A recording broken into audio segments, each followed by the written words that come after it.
Out of your way to live as a connected yid in America is not an easy thing to do. With that said, on the Shabbat tables, I was hearing like talks of real estate deals and talks of like politics and talks of different things. And I'm like, at a certain point, I was in a house. I was very comfortable with this person I knew for a long time. My whole childhood, I knew this person. So I said, I was like, you know, guys, when I used to sit on the beach in Tel Aviv and smoke and joint on Shabbat, I was more in Shabbat, and everybody around me was more in Shabbat than you guys right now.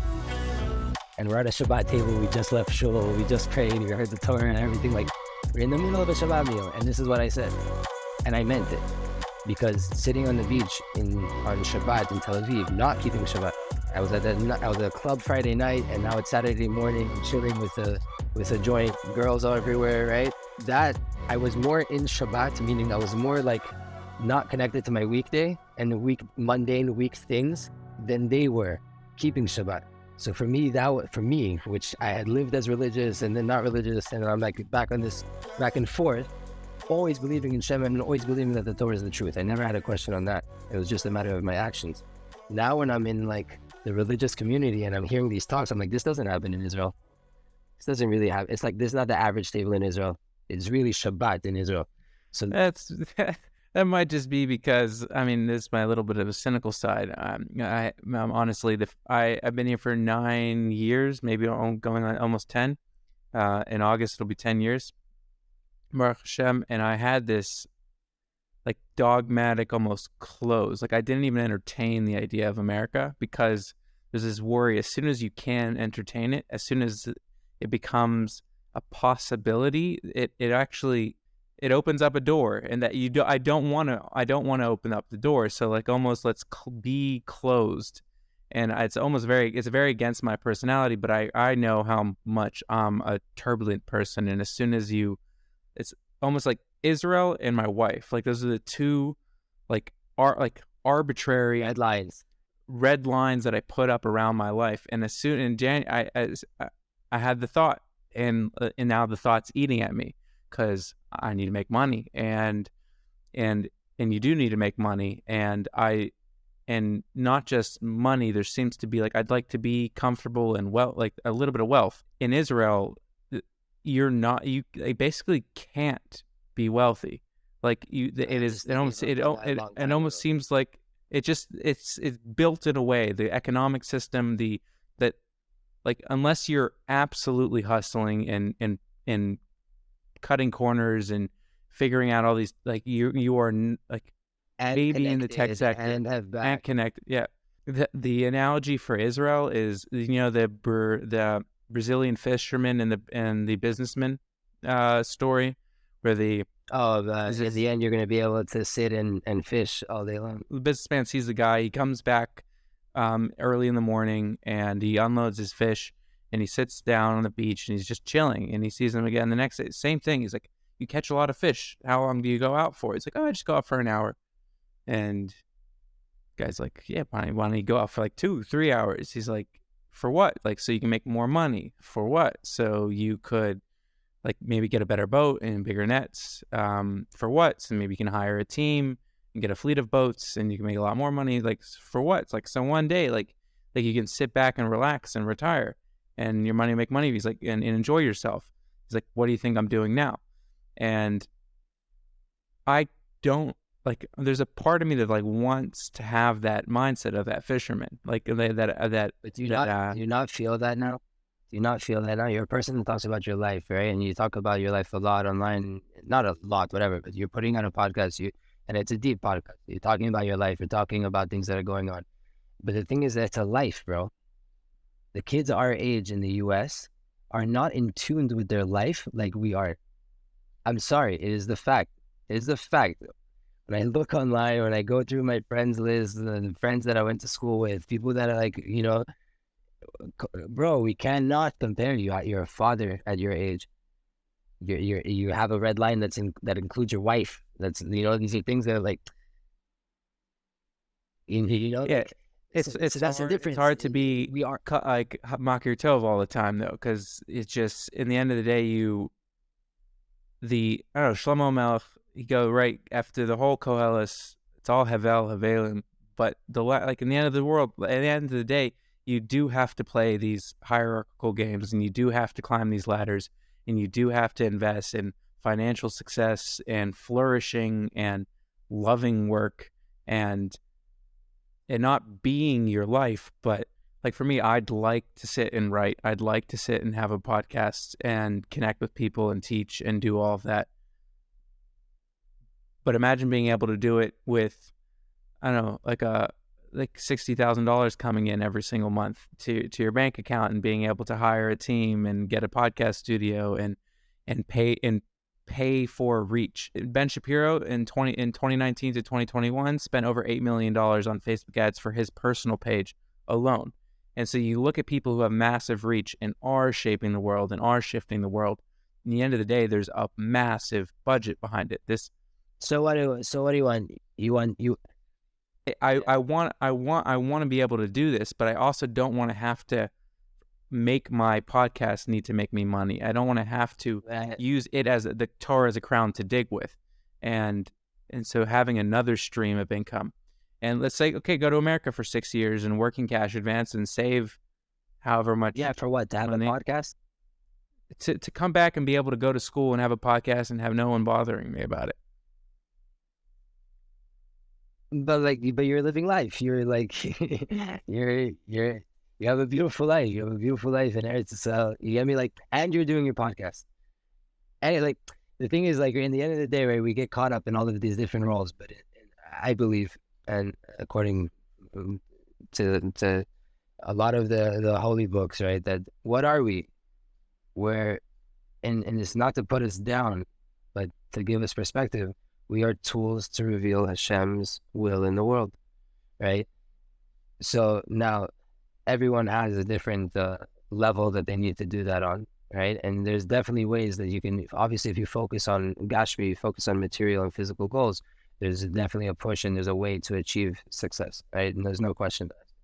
With that said, at the end of the day, it's all from Hashem, right? So like, if that's really my end all be all, in a way, kind of the things are going to happen. Like, I didn't plan really to make videos. Like, the funny thing is, right, like, two Chassid in a pod, the podcast that I had, or the Instagram page that's still going and everything, right?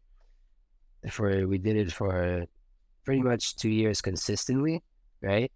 And then kind of slid off. And then that's when I started to do these little videos. Now, all of that was big production of a podcast, right? More than what you've experienced, right? Setting up with like guests coming in from different cities and the mics and this and like, and then the editing and promotion, blah, blah, blah, blah, blah, right? Like in-person podcasts in a different world with all of that and everything.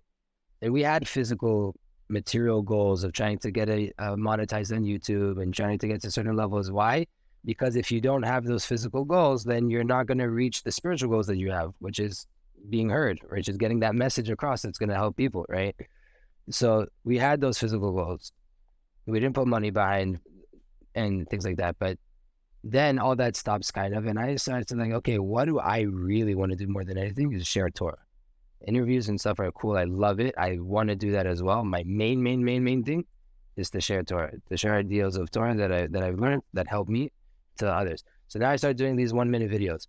I've had more money sent to me in the past 3 months of making 1 minute a day videos, that the whole entire editing and production of the whole thing to get it out to the internet takes me 15 minutes if I sit down and I do it straight sitting down, 15 minutes a day, and it's not even every day.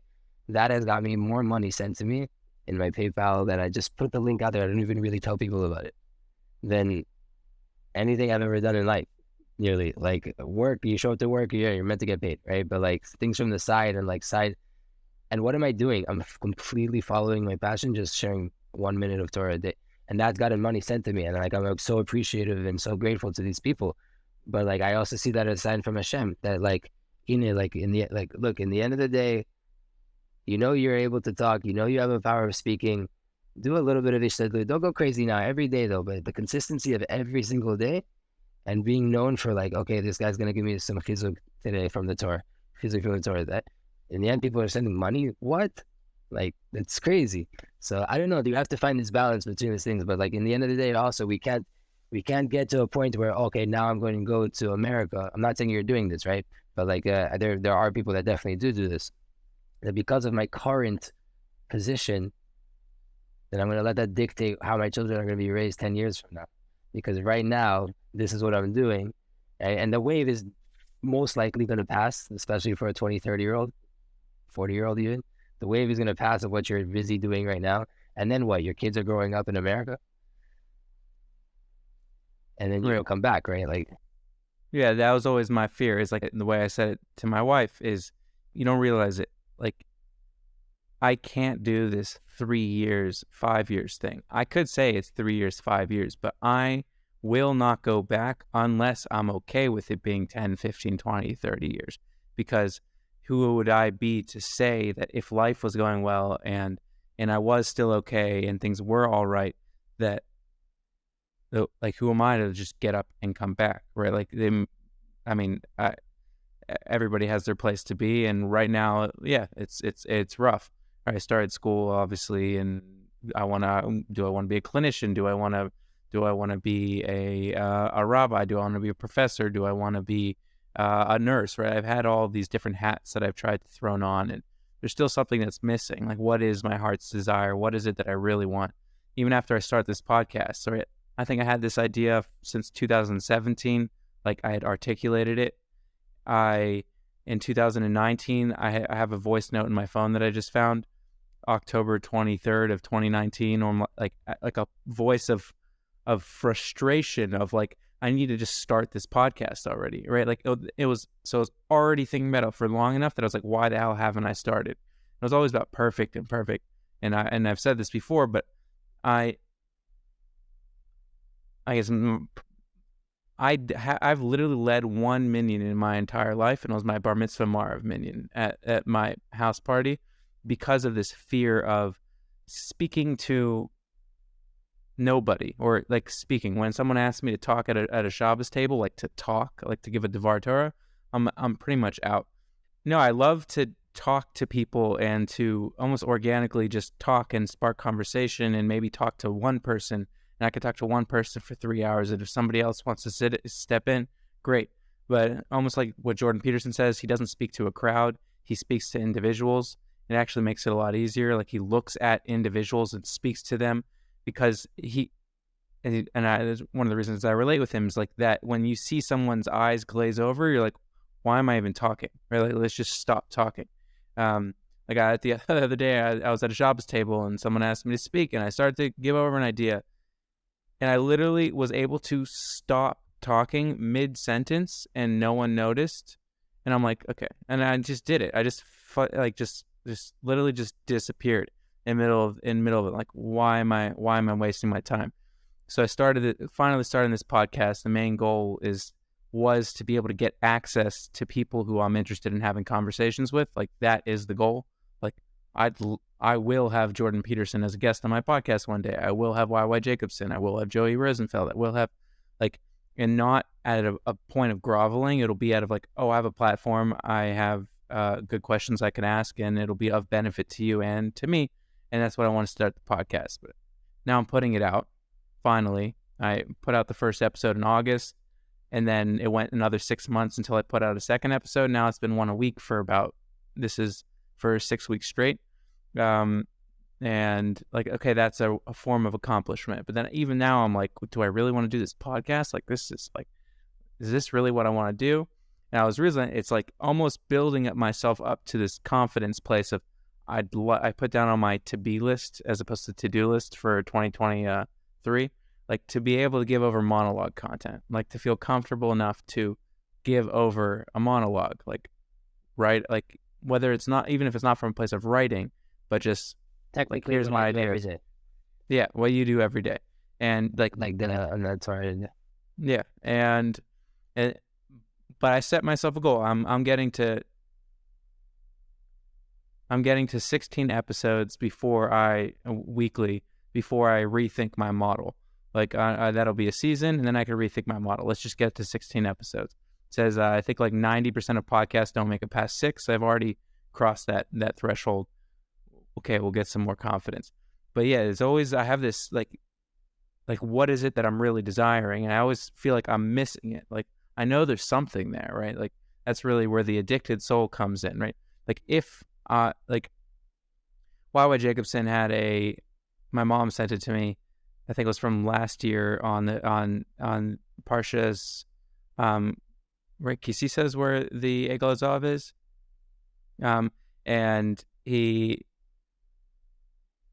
And he said, okay, like, and it was meant to, like, why is the Egel Azav going to be remembered every single time? Every sin, every chet has a piece of the Egel Azav in it. And like half the sources, you read it as like almost a negative thing, but then the other half of the sources like seem to contradict it. And he showed how like 5 weeks after your wedding day, if you're cheating, like even in today's promiscuous society, we'd find that rather that to be rather in a rather extreme case, right?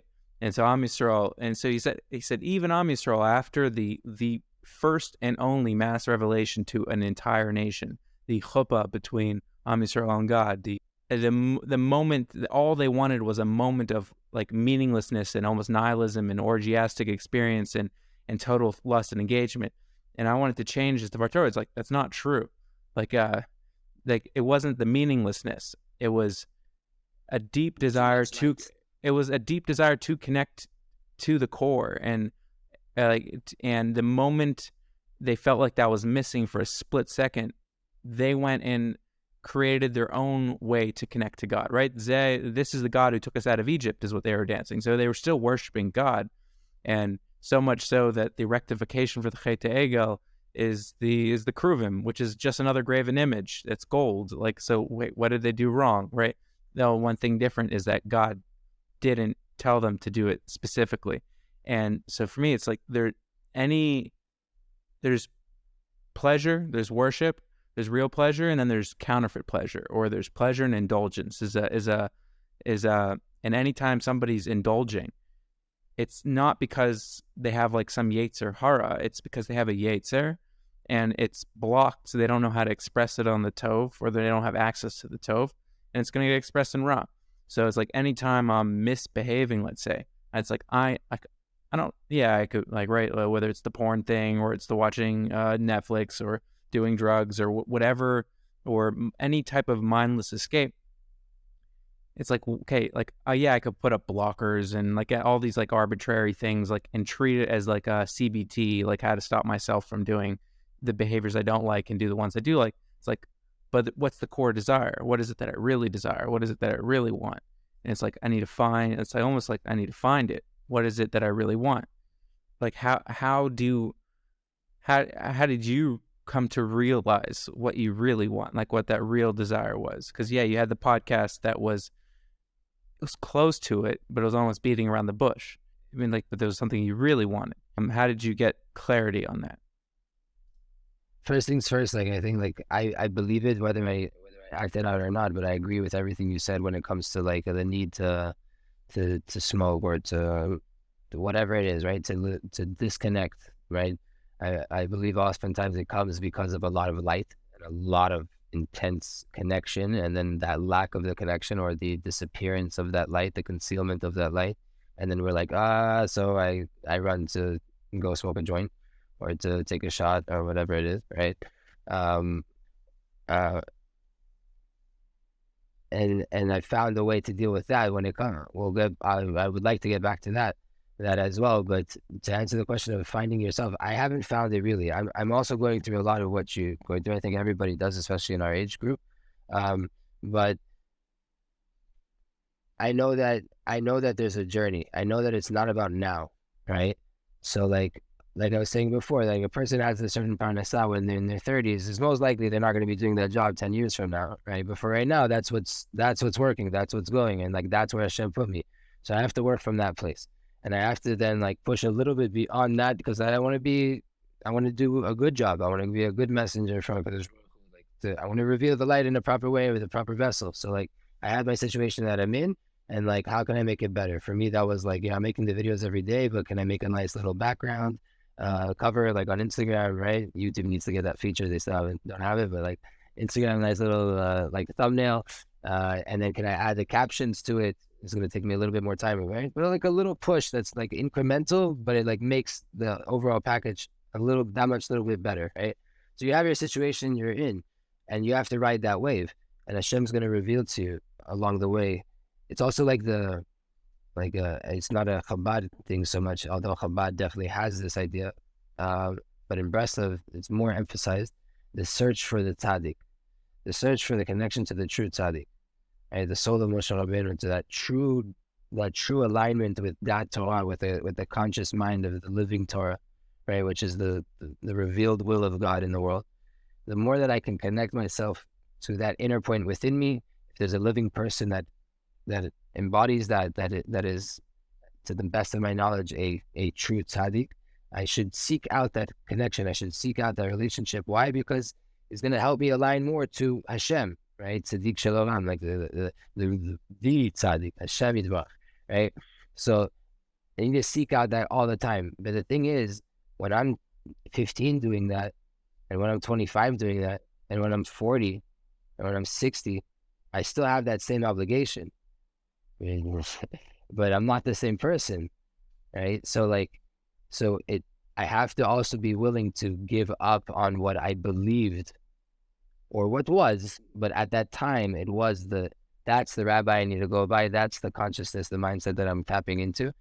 The more I grow in life, then I realize, okay, as much as I love that person, I maybe not even have anything bad to say about the person at all. I'm not receiving them from them anymore, and it's time to move on. And it might be a searching period there. It might be I might find it immediately, right? And there might be a conflict of how do I disconnect and how do I detach. I'm going through this a little bit myself right now, but so you have these stages. The same thing with stages in life. Like I haven't got into it. If you really ask me what's my deepest passion, one, I would love to continue with video content and putting out more Torah every day. But I would love to be one of those guys that was in yeshiva. When I went to yeshiva, those like, those side guys, like they give a shir here and there, but like they go on the trips with you. They're like, you get me? Like they're not the Rebbe of the program. They're not like one of you don't show up to the class every single day, but they're like part of the staff. They're there, and because those guys are super duper influential, super duper powerful. They're from the side. They're like the substitute. They're like the gym class teacher, like, right? And if I could be that for kids that maybe grew up religious, grew up similar to how you were raised, and similar to like I guess more modern Orthodox Chabad, although Chabad is like the true modern Orthodox, right? but if I could be an influence on those people, I think that would be like if right now I had to sign on something like, what would you think you'd be most fulfilled doing? Showing up every day to a yeshiva to help guys like that learn and to get deeper and to be that spirit chavruta, to be that person to talk to give a shira here and there, and to help guide younger guys. Like I would have loved to have someone, and I did have someone like that. I think that would be it. But here I am working, selling alcohol every day, and living in Spa, dealing with tourism.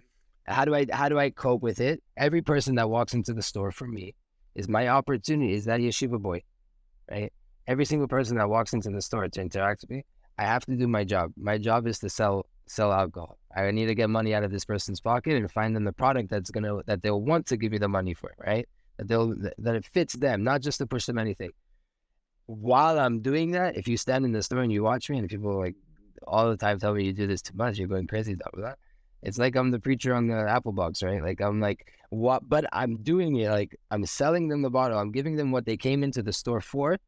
On top of that, they're in Sfat, one of the holiest places ever. And I happen to be talking to a person that has the ability to give them a 1-minute gem that could potentially change their life. I know many people have told me some things. I met them for 10 minutes. They told me something I'll never forget. I've never seen the person again in my life, but I still remember what they told me. So if I could do the same thing while you're getting a bottle of whiskey, l'chaim, why not?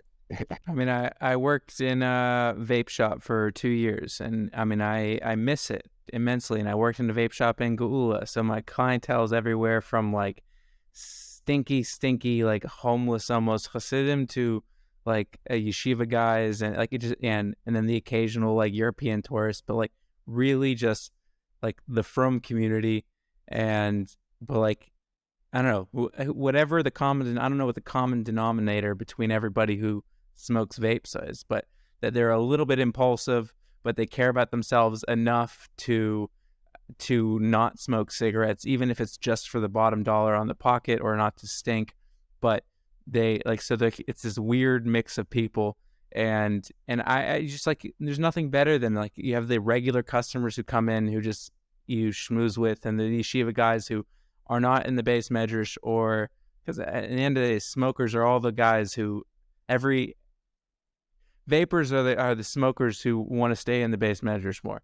That's what it is. Bittul Torah, the cigarettes Bittul Torah. Exactly. 8 minutes every hour, or twice every hour it gets a little excessive. It was it reminds me, I was talking to Zevi on Shabbos, and he's like very, very like a very like yashar guy, not me, right? Like very much not me. Very put together. Doesn't smoke, no smoking, no drink, like none of the like the clean cut. The very clean cut, and it's incredible, and I always admire it. I'm always like in wonder, like how is anybody clean cut like that? It's like a fascinating reality for me. But and I said I will always be a smoker even if I don't smoke. He's like one thing that a smoker has that nobody else has is a group of people. Like you're at any conference, any yeshiva, any meeting, any wedding, there's always people outside, and that's where all the best conversations happen. My life was not changed in the base medrash in yeshiva. It was changed on the porch, smoking a cigarette with my rebbe and my roommates, and smoking a hookah. Like that's where like life happens. So even if I never touch a cigarette, like I don't want to be disconnected from that.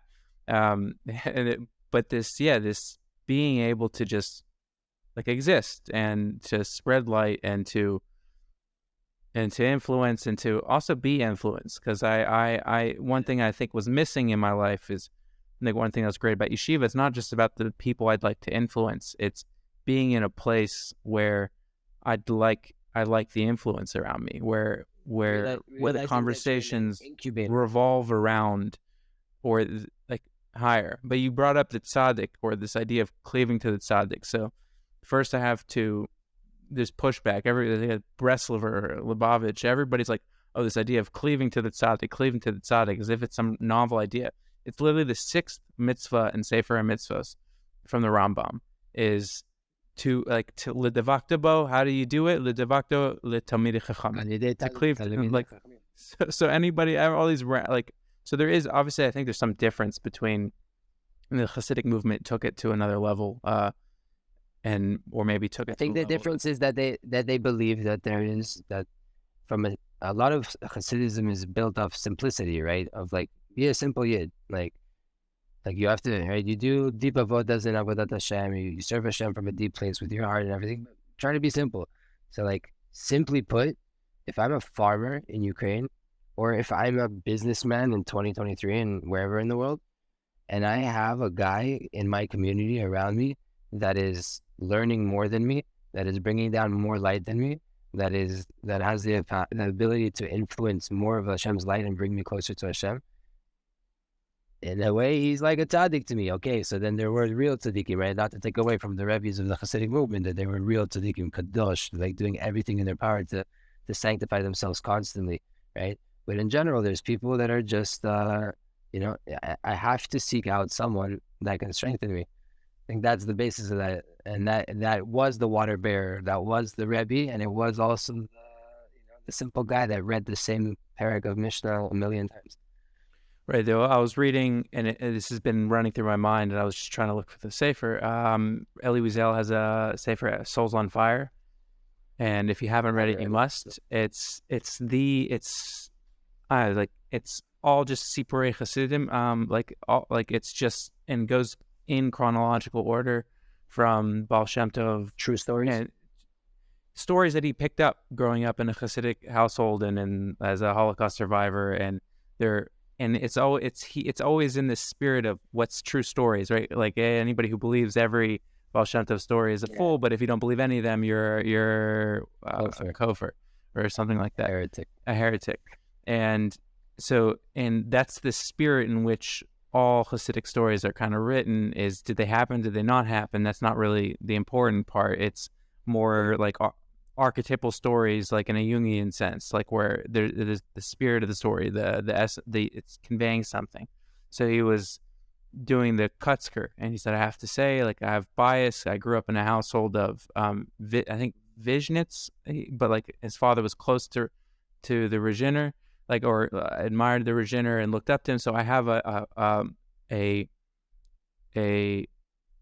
bias towards, and you would think he's going to go and wax totally eloquently and poetically, just like positively, only positive. So he paints as like he's the last of the perfect tzaddikim, the unquestioned ones, but then he starts to show the complexities of the character and his ego, but he had no ego, and like just started to play with everything. But he had this one line where there's nothing more detrimental or dangerous to a revolutionary movement than success. And he's like, if like, for a revolutionary, if you fail today, it's not the end of the world, because I can always do it again tomorrow. But what happens when you succeed? And he had this line where it was, what happens when like it becomes increasingly more difficult to hold on to something when the dream you had, your reality is already molded by the dream you had. The simple Jew, the Chassid in Ukraine, needing personal relationship and personal connection, and maybe to a Tzadik, and being able to litalem from all the questions and all of the uncertainties, and have certainty in his life, because his whole entire life is uncertain. But what happens when, I don't know, like, it seems like the world we have is hyper individualistic and does care about your individual identity and your purpose, and the world is so molded by that. There's something missing. The abdication of my choice to someone else, the abdication of my belief to someone else's belief, is something that I have no interest in, right? Like the ideal of Bittul in the wrong way is really scary. So I hear you, and I align with you, and I'm 100% agree with what you say, right? 100%. Like, Behemet, like everything you said, I'm aligned with you. I've understood it to be that there's the reality of the situation is there's what's called Chassidim and there's Talmidim. Two different types of souls. On my YouTube channel, I have a whole series called Rachel and Leah. Rachel and Leah just explains the roots of different souls and how people work, similar to right brain, left brain, based on Kabbalah and like the reality that religious Jews, the Hasidic, more spiritual Jews are living in that language, based off Torah, not pulling from modern and bringing it into the Torah, showing that like without reading that even we have these principles, right? So there's Chassidim and there's Talmidim. What is a Chassid? The Chassid comes and he says, for me to know the will of Hashem and to get that far and to have a relationship with Hashem, that's a bit hard. My Rebbe for sure has that, and he works on that every day. So I'm going to nullify my overall will, right, and conform into this way of life and what he suggests that we do and everything. And I have my family and I have my job and I have whatever. But like, yeah, I'm part of this, so to say, cookie cutter community, right? And then there's Talmidim. Talmidim are different. A Talmid, his goal is Hashem. His goal is completely Hashem. And it always is Hashem, and it's not to be confused for 1 second. But you see him dressed and acting just like the Chassid. What's the difference? The Talmid, from a higher consciousness of always seeking out Hashem, realizes, yes, I'm always seeking out Hashem, and that's about me and Hashem. With that said, there is a Rebbe here that works on it much on a higher level, more refined, more removed from this world, more connected to the true reality, and he's for sure on a higher level than me. I'm willing to nullify myself to be included in things that he's guiding in. Why? Because I believe that will bring me closer to my actual goal, which is HaKadosh Baruch Hu, which is Hashem. Right? So there's two different ways. Now, to knock the Chassid, if it's really the place he's in, I can't knock that, right? But if that's where he's like, if that's a person that doesn't know, like I see this a lot of times, unfortunately, I'm not going to mention where I see it, but you see people that come, they weren't religious, and they become religious, and they kind of like learn about Chassidut. And a lot of people don't know this idea of Chassid and Talmid and this differentiation that I just mentioned, right? And they'll come into a certain sect of Chassidut and connected ideas, and then it's like you said, right? Like what you don't like of where it's not about me, it's completely what the Rebbe said and what the manhig and what the leader is saying. It's completely always. It's not about me, not about me. That's not the goal. And if you and that could be good for a certain amount of time, but you have to develop and you have to mature out of it. Like putting on tefillin without thinking and meditating while having that tefillin on is also not the goal. You have to do it. You have to put on tefillin, right? But that is not the goal. And if you think that just by strapping that leather, that dead cow on your arm, you completely fulfilled the mitzvah of tefillin, yes, if you physically put it on, you did the mitzvah. Did you do the mitzvah from the language of tzavta, of connecting to Hashem? No, not really. Not really. You did His will. Not really. So the same thing. If you're connecting to a Rebbe so that you can just, okay, I did this much and that's all I'm required to do. No, that's borderline avodah zarah, right? But if you're nullifying yourself to a chacham, to a Talmid chacham, why? Because to cling to Hashem is ish ochala, is that burning fire that will consume me. So let me do that step.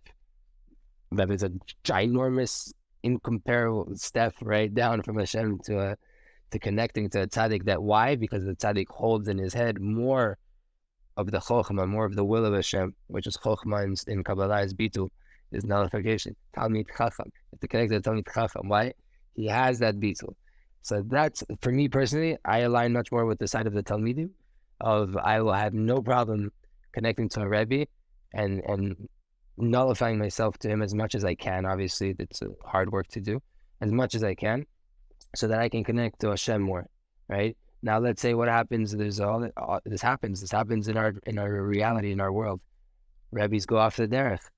Things happen in the community that are completely not okay, and nothing is said, right? The manik, the leader that was meant to care for everybody, all of a sudden is opposite. He's destroying homes himself.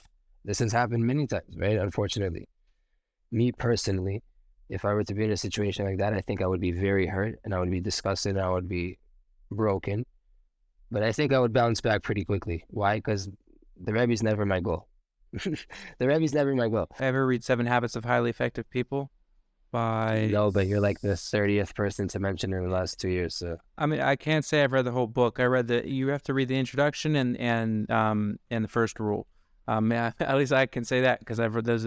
I get stuck there about 130 pages in. I just I've read those chapters like a bunch of times. He goes through the stages of the human development is dependence, right? We're right. We start off in a womb where we're totally and utterly dependent, and then we're infants where we're still totally and utterly dependent to the extent which, like, viability outside the womb, right? All those debates in politics, like a child is not viable outside the like a fully developed child at 9. If a baby doesn't get attention, it'll die.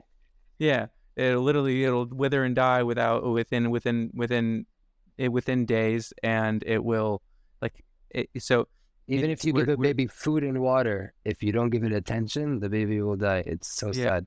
That's really sad. Don't touch their back, babies who aren't touched. And so we're so dependent, and then we're dependents, and then obviously as we develop, we watch my 4.5-year-old daughter Kananahara starting to assert her dependence in many different ways, and I did it all by myself, and I want to pour the water, and like letting her do it. And essentially my job as a parent is to foster her independence as much as possible. And then when we get to teenagers and we realize that we are independent beings, capable of reproduction, capable of responsibility, capable of everything, but we're still in a world where we're dependents, right? We're still getting our money from our parents. We're still not allowed to choose when we go to bed. We're still not allowed to choose what we consume, right? We're still dependent. So there's this assertion of independence, right? And most people really never get past that. Like you see these 30-year-olds who like their ego's so small that they're always asserting their independence. I have to do it myself. I can't ask for help. But the ideal state is interdependence, where, and you can only have interdependence, which means I'm not going to try to move this table by myself. I'm going to ask somebody to help me move it. It'll be way more effective. And you can only have interdependence if you first had independence. You can't move from dependence to interdependence. It is an impossibility, because then you're just a dependent. And as we develop, I think this is the grand narrative arc for all of human history, meaning all of world history. Adam started off in the garden and came to this realization that he's totally and utterly dependent, meaning his existence is nothing that, like, he inherited all of it. It's not his, right? It's I recognize my total and utter dependence. He made a move which would essentially allow him to get back to the garden, which will allow all of us to get back to the garden, but having earned it on our own, having recreated the Gan Eden-like state of existence. So all of history is essentially this process of humans gaining independence. And only when we've had it, in every single time where God reveals himself in a way that, like at Har Sinai, we die, right? And like Moshe shut God up. Like, we want our independence. We don't want to cease to exist. Going into Eretz Yisrael, the moment we hear, it's weird. We always think of it like, oh, we want it to stay in the clouds and protected it totally and utterly. But the thing that scared everybody was the fruits are going to be huge. And basically, you plant a seed and you'll be able to feed an entire village with one single seed. That's not independence. That was crushing. And what really triggered everything is, do you not think that God can beat your battles for you? Or you don't think he can beat them? He did it to the Egyptians. Like, no, we don't want God to fight our battles for us. We want to fight our battles. So we were still in the Zohar, it talks about the stages of Yetzias Mitzrayim as, right, we were in gestation, and then there's all these periods of child development. And right, you have even like Im Hashem B'Karbeni, right? Like at the moment we had Kriyas Yamsuf, and the second that's over, where the Amalek comes, is Hashem with us or is he not with us? And that's like a state of object permanence, like a child who's at 3 months old, and the pencil no longer exists if it moves out of frame, right? It actually ceased to exist. And the way we related to God was, anytime he's imposing himself on the world, he's here. And if he's not imposing himself, he's not here. That was the only relationship Israel had, until we get to Purim, which is where we're actually able to, it says in Yuma, just as the dawn marks the end of the night, so too Esther marks the end of miracles. And if you follow that parallel, you write them on top of each other, you would think, wait, miracles, that should be the dawn. That's Gilui Shechina, that's revealed. But Esther, the state of Haster Panim, is the actual ideal, where we're able to see God in our everyday actions, where you don't need to mention him in the story, and he's there nonetheless. And that's all we see is his hand, but he's not there. Is he there? Is he not there? And as if when we grow up when there's this, when we're taught about Bittul, at least growing up Chabad, and you're like this insistence on Bittul, it almost became like, when you never gave me any independence, when you never like let me shine as an individual, I will never have true Bittul. And what that really is another book, The Road Less Traveled, by Scott Peck, another must read, at least the chapter on love. It says romantic love, the love of the West, is right where we're falling in love. And the way he describes that is, that's a temporary collapse of your ego boundaries, where you're nullified, right? Where you become one single entity because your ego boundaries set, like, oh, I love her, she's perfect, we're just, everything's amazing. That's everything. I'll do everything and anything. We're one. If she's hurt, I'm hurt. If I'm hurt, she's like, just we're totally one and utterly one. And that's why it's called falling in love, because your ego boundaries fell. And what happens after a month, a year, whatever the amount of time period is, your ego boundaries start to build back up, and you're like, shit, they're just a nuisance, and everything bothers you about them, and like, and we're just totally driven crazy. So what is actual love? What is the love that we really want? Is an expansion of ego boundaries, where my my ego boundaries, my sense of self becomes expanded to include my wife. It becomes expanded to include like my kids. Like there's an expansion of self that, and to the point Jordan always talks about this, there is no meaningful distinction between being selfless and really selfish. Because if you're really selfish, you start to realize that, like, okay, so the health of my community affects who I am, and the health of my kids affects who I am, and if I and oh, like, in basically, if I'm just being purely selfish, like most of us think of selfishness as like, okay, like I'm going to just go on a bender, but like, and I just do whatever I want whenever I want, but like you're not really caring about yourself tomorrow because you're gonna have a hangover. You're not gonna be able to do what you need to do.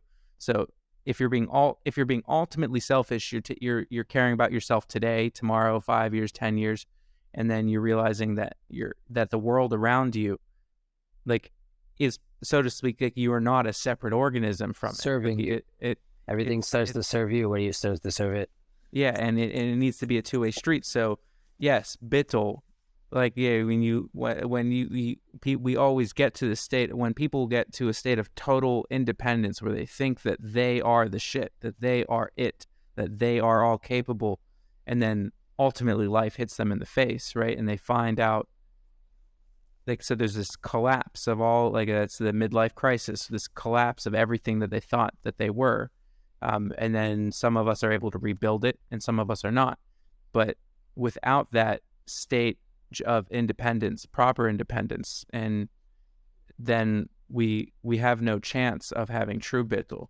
So I almost think that, yeah. It's interesting. One of the reasons I wanted to come on this podcast is because I know you dabble into a lot of these self-help stuff in the Jordan Peterson world and all these different books that you've mentioned and stuff. And for me personally, I can't even stand it for 2 seconds, right?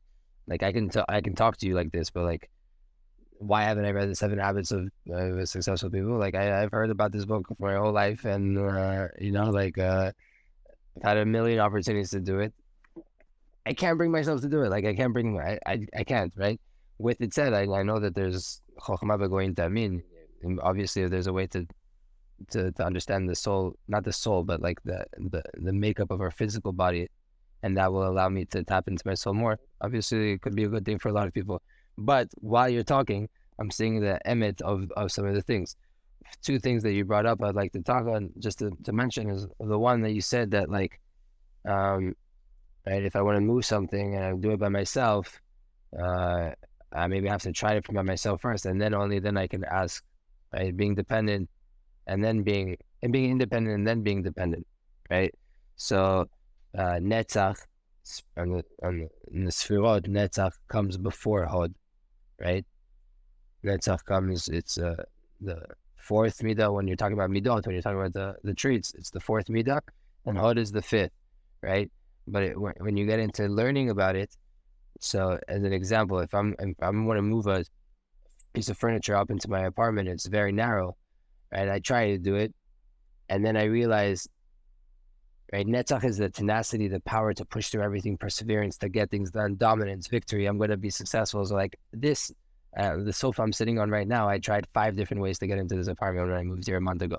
Right, it was a hilarious thing until we like hoisted it down over a balcony and pulled it in, and like it got torn up and everything, but it's in here, right? But if I would have gone the first way, then I would have destroyed the sofa or destroyed the walls of the apartment. So when I come as netzach is needed because I know I need this sofa inside my house, and I need to get it in because it's the only sofa I have, right? And I need it in my family. But if I don't go over to hod, which is the left thread, right leg left, if I don't go over to the other side and make space and realize hod is to recognize, to admit to the reality that I'm in. If I don't go to that side and realize that, okay, the door and the wall is too narrow and the sofa is too wide and there's no way that you're going to fix that problem, if I don't realize that, then I'll never open the space to go from the balcony from up on top, right? And I'll break the walls or I'll break the sofa. So netzach, meaning the perseverance and the tenacity to get something done without making space for the real reality and the truth that Hashem is currently serving me, is destructive. You need the both. So it starts with netzach, like you said. You have to check in with hod, meaning what I'm trying to do, is it aligned with the ultimate truth that Hashem is showing me right now? And only then Once I have that recognition, my actions are aligned with the ultimate truth. Now I have to go into Netzach full force to make it happen. Now that I'm aligned with the truth, right?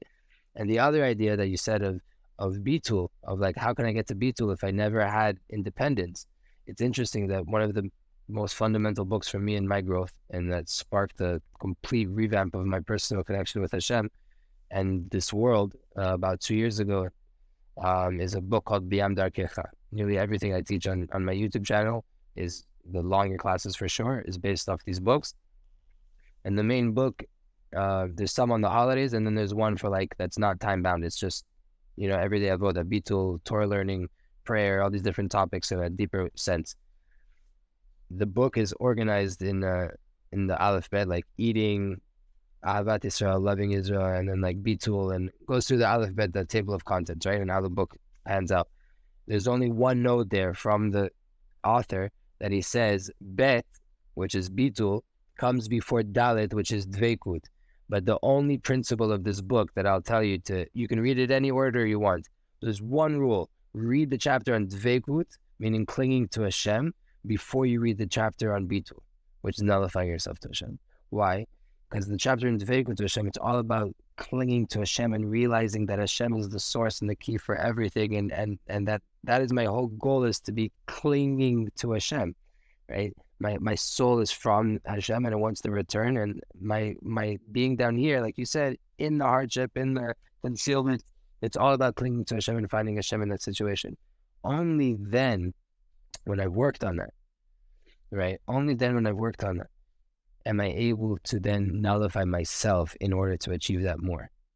Only to, like you said, right? Only when I realize, because what is independence? Independence means that Hashem inherited in me and gave me enough of a power, of his power, that he sent me on a mission, and I'm meant to achieve that mission myself, right? Not completely myself, but it's my mission to achieve. And technically, like you said, I'm selfish. I'm using everybody along the way to get to my goal, right? I believe in that path. I think that spirituality is very about being selfish in a healthy way, right? For growth and in order to help everybody and to help reach the goal.